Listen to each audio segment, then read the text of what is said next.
దేశవ్యాప్తంగా గిగ్ వర్కర్లు మరోసారి సమ్మెకు దిగారు.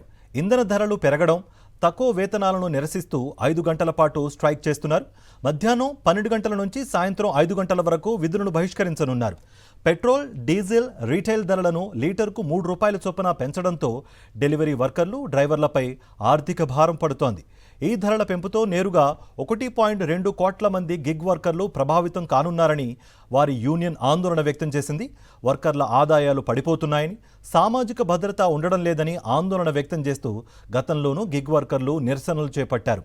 దీంతో గిగ్ వర్కర్లకు సోషల్ సెక్యూరిటీ కల్పనకు సంబంధించి కేంద్రం డ్రాఫ్ట్ నిబంధనలను విడుదల చేసింది.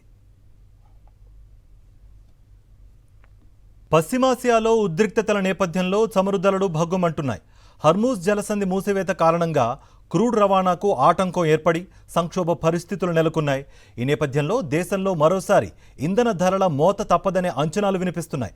రాబోయే 2-3 వారాల్లో పెట్రోల్ ధర లీటర్కు ₹10 వరకు పెరిగే అవకాశముందని ఆర్థికవేత్తలు హెచ్చరిస్తున్నారు. అమెరికా, ఇరాన్ మధ్య ఉద్రిక్తతలు ఇంకా చల్లారలేదని, దీంతో రాబోయే రోజుల్లో ఇంధన ధరల పెంపు మరింత ఎక్కువ ఉండొచ్చునని అంచనా వేశారు. నిన్ననే దేశవ్యాప్తంగా పెట్రోల్, డీజిల్, సిఎన్జి ధరలు పెంచాయి ఆయిల్ కంపెనీలు. పెట్రోల్, డీజిల్ ధర లీటర్కు ₹3, సిఎన్జి కిలోకు ₹2 చొప్పున పెంచాయి.